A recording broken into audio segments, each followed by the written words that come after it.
Hey guys, welcome to round 6 NRL Fantasy. We got a lot to get through today, so let's snap it up. Yeah, so the average score for the top 1,000 is it 814. So not too high again. Obviously, a lot more struggle this week. I mean, I know I did. But yeah, let's get into our team from last week. So your team, we scored. 815, which is the median. So I'm a top 1,000. I got a bit of a mishap team here. Nawaka Tanawase out last minute gave me Iongi score, which was good. I was going to do some trades, but I decided not to do the trade so I could get Purdue's score the way I set up looping, which I think was the right decision. I'm happy with where I ended up, 6,421, which is another new record for me on the weekly move. Yes. And yeah, as I said, managed to get Purdue's score, which is very good. I was going to bring in Thomas Kant, and yeah, probably a good thing I didn't. He made about 50k, but that's all right. It's good to keep your trade.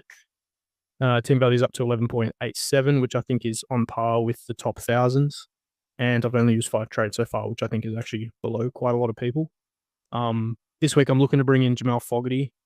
I think he's just that guy to replace Humphreys. He's going to be out for a couple of weeks, and I think this year I've listed some things that I'm going to focus on. I want to chase points. I think cash will follow. I want to play it safe.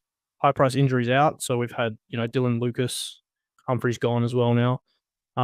Correct pods and forward orientated. And yep, this is my plan here. Onto you, Runner. Yeah, so not quite a good for me. 769. Which obviously isn't too far below the median, so it's not horrible. And I did see quite a lot of scores going around that were around that 770 mark. So look, I mean, frustrating with like Watson and Safe up and not sort of contribute enough. The overall team is obviously kind of similar to yours, but it's still in a good spot to score well this round. Rank wise, unfortunately, gone back down again.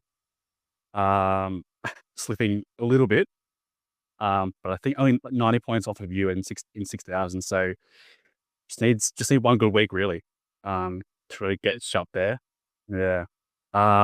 Last week I did end up trading Jenkins to Iongi, which unfortunately just obviously didn't really work. Numbers wise, it made sense. It was a good trade, but obviously, that's an NRL for you, isn't it? Like it just didn't work out, and hoping this week maybe only goes back to his normal self. But I mean, yeah, it's just like frustrating watching him go over and get that crisis as well. Team value similar to yours. I mean, obviously over 12 million now in total, so which is nice. 6 trades used, so not too bad. And then this round, it's same as you. Fogarty in for Humphreys just makes sense. Play it safe. He plays round 12 and 13, so it's nice coverage there. And then probably Katonga and Cole, just because I need some more just reliable options in my starting 13 mainly. And so I think it's like the last one to get on Katonga or Katonga. So I just don't. I kind of just need to get better players in my team to put out better scores. And even though it'd be nice to session trades, I don't want to start falling behind now while having a subpar team. So that's kind of my rationale for those sorts of trades. And then round 6 plan, pretty strong team, I think, for starting 13 and then looping in Stewart and Safar. So on paper, I'm pretty happy with that. But obviously, we'll see, my way. We'll see. Yeah, I think that Tom Jenkins trade was good. I think in the long run, he'll probably earn more cash than Iongi. Just the long run / in the short term. It's a little bit sideways though, I think, which is why I avoided it. Okay. Let's run through some accountability from last week. We had a perfect week pretty much. We had no issues. Average across the board, we probably made about 50k on all of our picks. What was that? Well, yeah. Oh, yeah. I mean, they're just great. Obviously, not many tough picks there, but yeah. Yeah, it was all pretty obvious. I guess Preston on the bye this week. You probably could have waited till after the bye, but either way, he's someone that's already in my team. He did his job, and he'll be a loop this week. All right, on to some holds. We said hold Hamish, Sandon, Iongi, and Fisher Harris, and they all performed as well. Pretty good lob, you know. Listen to what we have to say, you know. Interesting, lad. Interesting. The duplicity of a man. We had Isaiah Iongi out as well. I think this was a take where like maybe yes, maybe no, depending on what you get. I mean, I think it was more just, I think no one saw him scoring like 59, right? Like I thought maybe like 45, like 40s, and even still, that's not a bad sell. But 59 obviously is just crazy. So well, Yeah. oh well. Well, I saw him coming, but that's all right. Can't get it all right. Come mate. Yeah.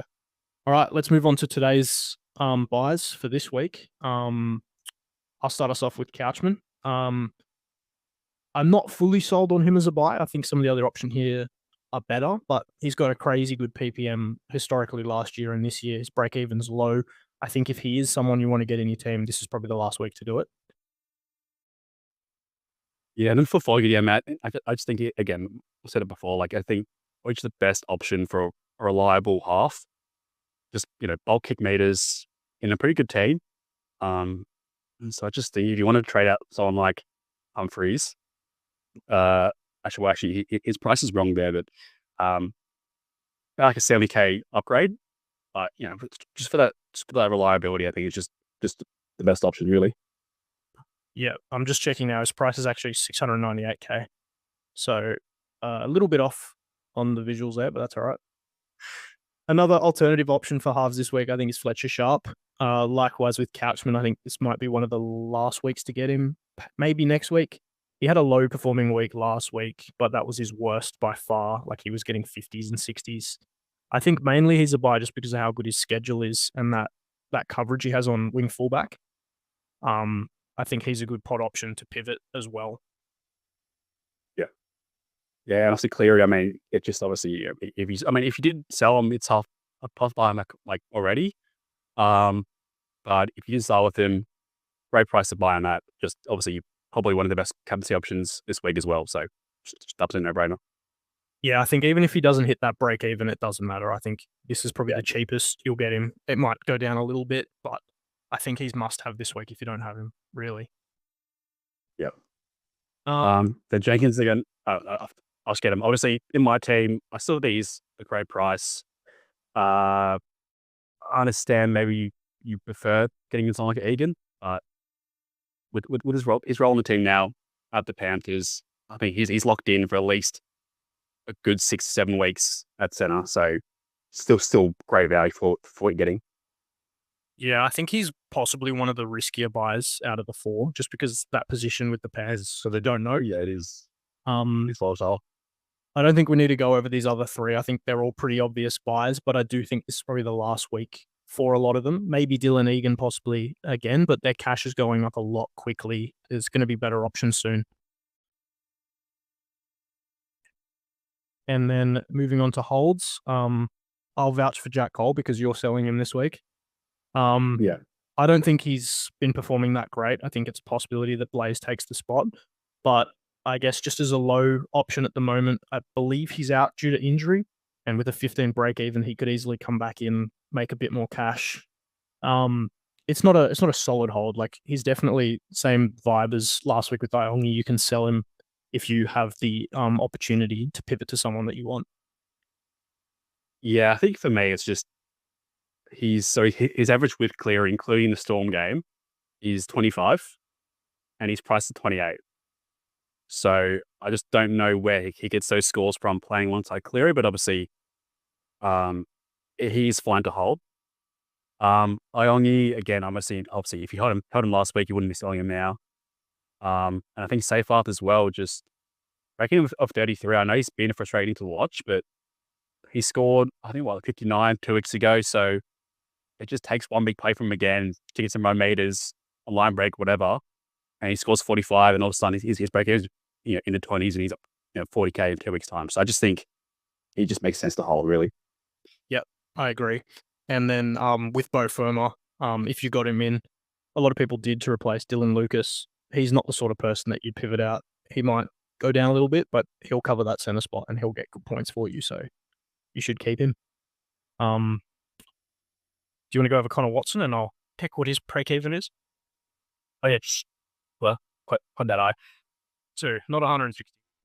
Jeffrey hold for a week. If you hold for a week, it's concerning as an owner, but you have to just hope that, I don't know, he returns to just normal form and gets maybe a few more minutes or goes to prop or somewhere. It seems unlikely, but just give it a wait and see. He can still score 50-ish playing hooker, lose about 10K, and then he can reset from there.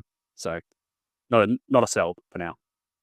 Yeah, I think Hopgood's in basically the exact same boat. Their break even's the same at 62, basically the same price.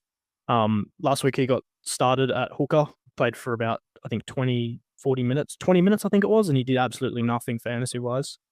I don't think that'll happen this week. I think I'm more inclined to lean to the Riley Smith getting a start, hopefully more minutes. I think Hopgood looks very good when he's next to Katoga, and I'm hoping this week that's what happens. If not, he can be a pivot possibly in the future for a better pod option. Yeah, and then Garrick. I mean, if he started with Garrick for I think like 580K, it was a long-term play. He'll go up, and down the whole season. But he can score well. Good origin coverage. So just a hold. And then Ponga also, I think he's got that same sort of vibe as Garrick a little bit. He'll either be rocks and diamonds. I think he has games where he'll go crazy, games where he won't do as much. And the wing fullback position is pretty tough at the moment. If you have him, you're keeping him for sure. Yep.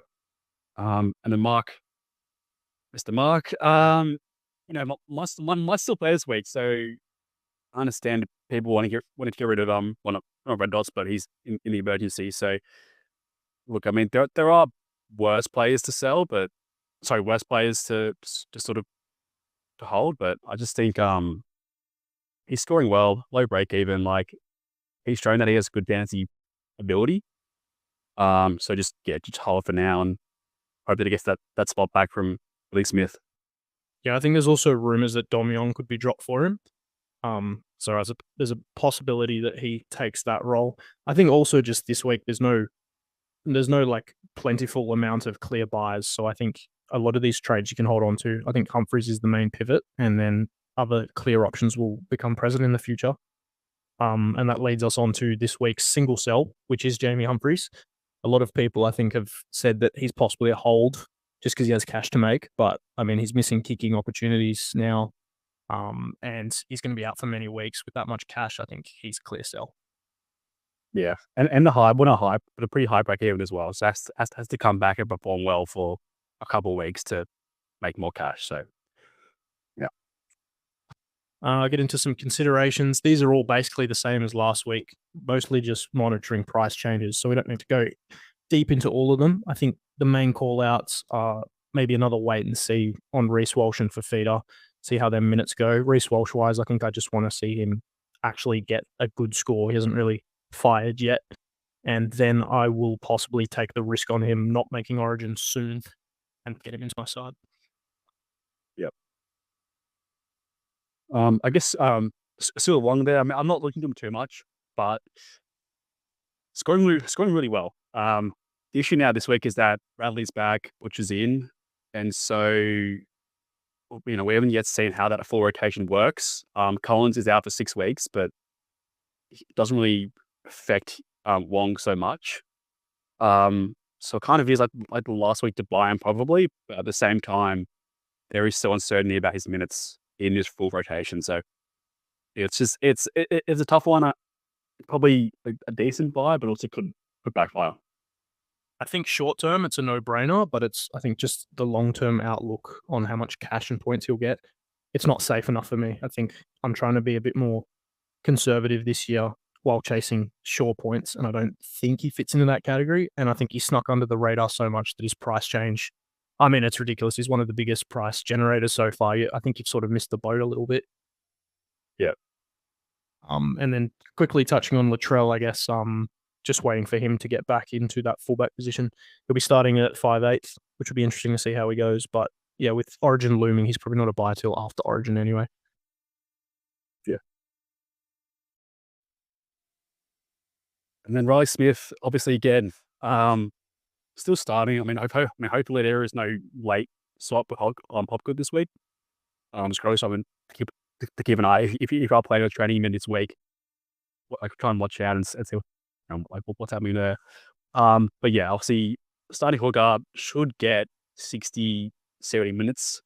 Hasn't scored well, too well this year, PPM wise. But if he plays almost the full game, I don't see how he scores below a 35, 40 and starts making use of pretty decent cash. Yeah, I think another option is Hugo. I don't think he's someone that will be getting anytime soon. There's a possibility that he doesn't keep the starting half position, and with the break even of 72, he's probably not going to be someone you touch for a few weeks anyway. But if he does keep that long term, he'll have a lot of cash to make. And then sort of a similar vibe, more so of a risk, in my opinion, probably Jaden Sullivan. Break even of 23. He might be gone next week for Dodd. So I don't think he's worth buying until we see him being chosen as a start over Lewis Dodd. Yeah. And then I guess similar, but obviously priced more in the mid range. CHT actually averaging it is 47 points this year, which actually is quite surprising. I mean, he's just done really well. A lot of run meters, a lot of attacking stats. It's a risky play, but not a bad schedule coming up in terms of just a fixture. Like Dan's playing, he's plays all the way through to round 15. So if you do want to cash down from Humphreys, I don't think is that bad of an idea to go with someone like him. Moving on to some tips. Shocking week from me. I'm now on par with Ryan, which shows just how shocking of a week it was. You picked the Raiders exactly by 4, though. Just too much. There's too much. What's called bias through teammate. Not to our own team, but yeah. Yep. You got to tip your own side, which you are not. Again, this man is tipping the Sharks over Manly again. I've got Penrith by 12. I think with Dylan Edwards back, it's going to be a absolute smashing. Yeah. I mean, I went just by 6 because that's just how I do margins. Safe. You got Newcastle. I got Tigers. I got Parry. You got Canberra. Right. Interesting. All right. That wraps up this week. If you have any trades that you're interested in doing and you're not too sure, put in the comments and we'll give our opinions below. We did that last week for someone who wanted to bring in White. Hopefully we gave him the right advice. I guess the Roosters, it's all up in the air a little bit, so it's not the easiest to give opinions for.